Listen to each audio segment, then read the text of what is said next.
What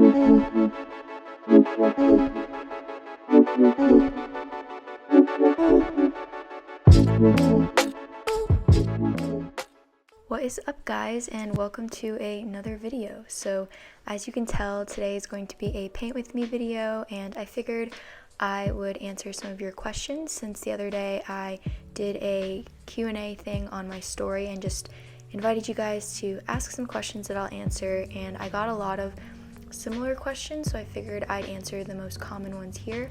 But obviously I'm not going to be able to answer all of them, but I'm going to do my best to get in as many as possible. So here we go. So the first question is, what is your major? So I'm currently studying public relations at the University of Florida. However, if I'm being honest, I don't know if I'm going to really stick with it. I've just been kind of considering like what I want to do in life, and it's my third semester and I'm going into my fourth semester and I still have no idea what I'm doing. But I'm maybe considering switching to business or English just because I feel like those two kind of currently align with what I really feel like I might want to do, and that involves like starting my own business in the future, writing a book, things like that hopefully kind of align with that, I guess. Maybe even doing both majors if I can. But I would say that ever since quarantine, I've uncovered so much more about who I am and like what I could possibly want to do.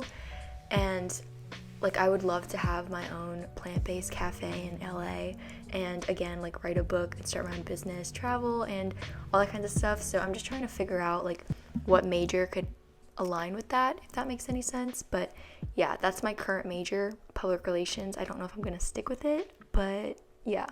So the next question is, do you have any siblings? And yes, I do. I have a younger sister and a younger brother. And fun fact, I don't know if this is actually a fun fact, but I loved saying this as a kid, but we're all 15 months apart.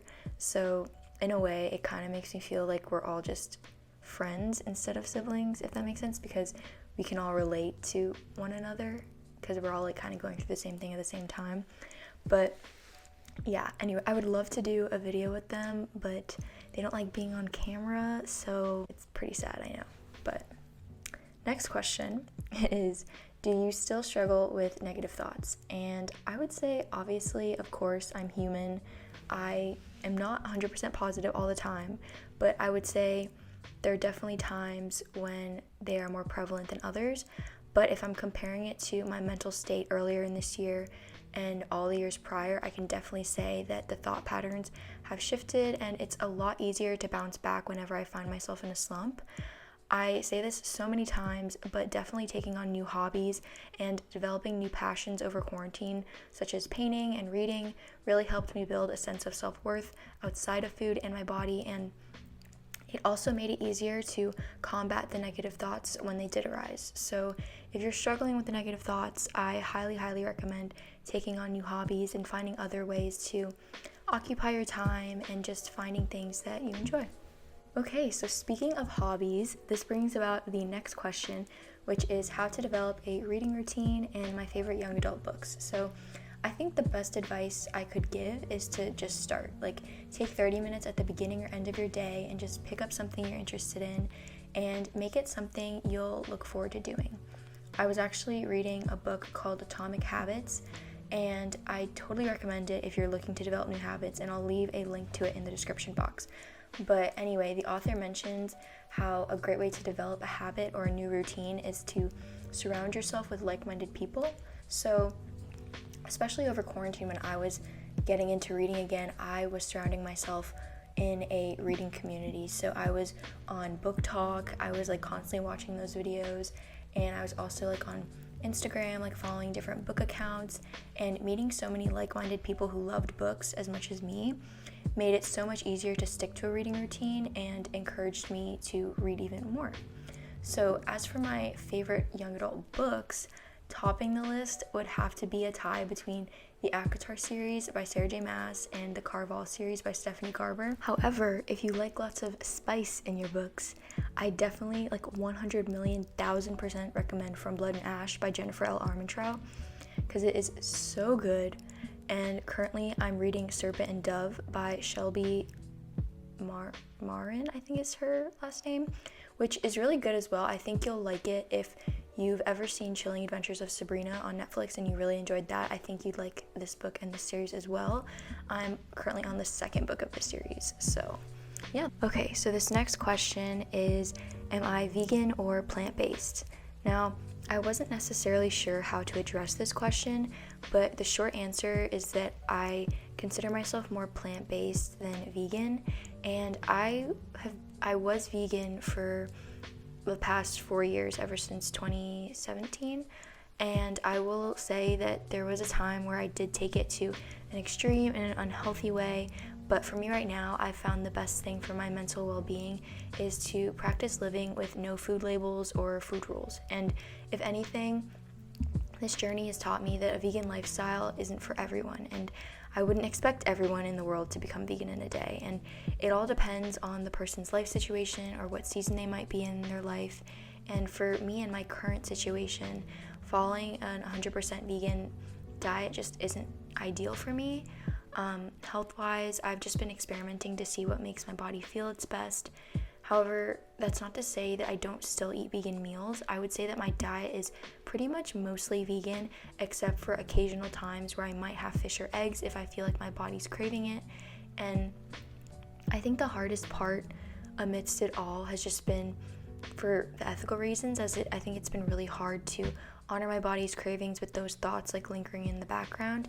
But I've learned the best thing I can do in the moment is to just express gratitude for my food and also just repeat to myself that I can't pour from an empty cup, and we can all contribute to building a more sustainable planet in more ways than simply adhering to what we put on our plate. Like, we can choose to buy local, support small businesses, start a garden, stop buying fast fashion. Like, the opportunities and the ways you can contribute are like endless. Anyway, I apologize for that lengthy response, but that topic's just something I'm really passionate about. So that leads me to the next question, which is, what is my spirituality? So as of recently, I've been really drawn to the teachings of Buddhism.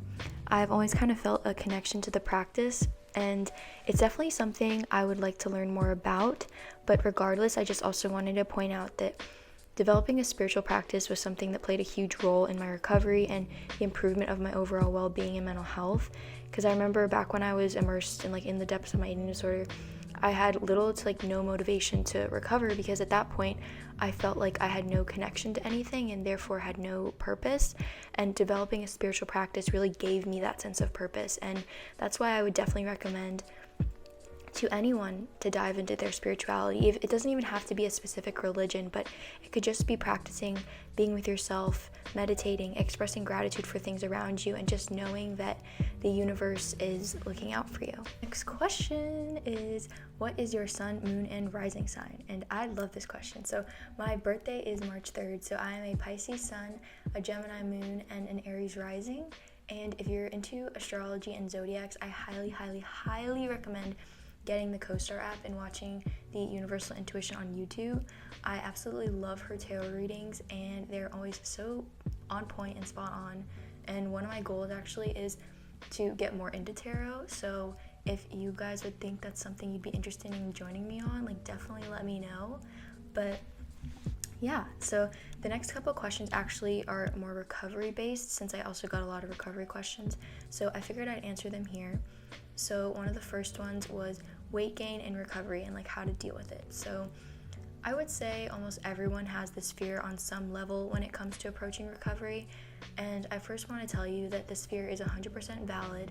Not only that, but the process is different for everyone. So there's no set number of pounds or weight someone has to gain in order to be considered recovered. And what really helped me come to terms with weight gain was, as I talked about earlier, taking on new hobbies that were outside the realm of food in my body. So affirmations were also really helpful during this time and important factors in keeping me motivated, in addition to just keeping a list of reasons to recover handy when the fear felt like it was overwhelming me. And I also have a video where I go into depth on weight gain and recovery, so I'll leave a link in the description box if you want to check that out. But yeah, so next question is how to stop counting calories. Now, I remember when I was struggling with my eating disorder, counting calories was second nature to me. And I don't think that it helps in many parts of society. It's become so widely acceptable. because I personally don't think it's necessary to count calories. To me, counting calories was a sign that I didn't trust my body. Therefore, as you probably know, part of really healing my relationship with food was to stop counting calories and just trust that my body knew what it was doing. So I would say advice in this area would be, whenever you are tempted to count calories, just remind yourself that you trust your body will use the fuel you are giving it accordingly, and your body's not out to get you. What also really helped me was deleting the calculator off my phone and any calorie tracking apps. I would also recommend either muting or unfollowing any people on social media that count calories or macros, as I found like for some people it could be triggering. And eating meals with friends and family also really helped me to stop counting, because I'd be more invested in the conversation than worrying about what was on my plate. So also, what's always important is to remember that you are so much more than this physical vessel, and above all, your worth is so much greater than a nutrition label or how much you eat. Okay, so someone asked, what is the biggest piece of advice for someone struggling with an eating disorder? And I think my biggest piece of advice for someone that finds themselves in this situation would be to reach out to someone. It can be a guidance counselor at school, a parent, a friend, or a trusted adult. I think the biggest obstacle in finally committing to recovery is admitting that there's a problem in the first place. So talking to someone is definitely the first step in overcoming that obstacle and moving towards a healthier relationship with food. Also, I want you to know that you are worth it, and that there is a life so vast and abundant and filled with light waiting for you on the other side, and that you are deserving of that, and that you've always been worthy of it. So if you're contemplating recovery and you're scared, just know that I'm there with you, I'm supporting you, and that you are worth it and deserving of it always. Okay, so the final question in this Q&A is, was there things I learned about myself as I recovered? And to be honest, I never really thought about this too much, but I would say that I have indeed learned a lot. So for one, I learned that I'm not as much of a loner as I always made myself out to be, and that I actually love being around people and talking to them and uplifting them, and that I can talk for a very, very long time when I'm in my element. And another thing I came to realize was that how strong and wise I am. And I think that I know we're all strong, and we all have that inner light within us, but I think I didn't realize my own inner strength until I chose recovery back in 2016. And I guess that's why I'm grateful for all that's happened. Like, yes, it was hard, and I wouldn't ever wish it upon anyone, but it made me who I am today, and I'm forever grateful for it in that way. And I noticed that as I grew mentally stronger in my recovery, I feel like it opened new doors within me that brought me to see things more as they are than through a filter. One of my most recent discoveries was, this is totally off topic, but I can be very lazy when it comes to cooking, and I never thought I'd reach that point where I don't obsess about food anymore, but it's just now become more a part of my life and not the center of it, and I think that's really, really cool. And I've talked about this too, but another thing I learned about myself is my love for writing and painting and just creating in general. And yeah, so those are like a couple things I've learned about myself. I know this life is just one big experiment, so I'm still going to continue to learn about myself as I grow, but as of right now, those are just kind of like what I've learned about myself so far. Okay guys, so that is going to be it for this Q&A. I really hope you enjoyed this little paint with me kind of video. If I'm being honest, it was kind of relaxing and pretty fun to film it. So if you guys would like more of these kinds of videos, maybe not necessarily a Q&A, but just where like I paint and we just chat about life, please let me know. But other than that, as I always say, you guys know what I'm gonna say, but know that I'm sending so much love and light to each and every one of you. Hope you all have a beautiful rest of your day, and I will see you guys in the next video.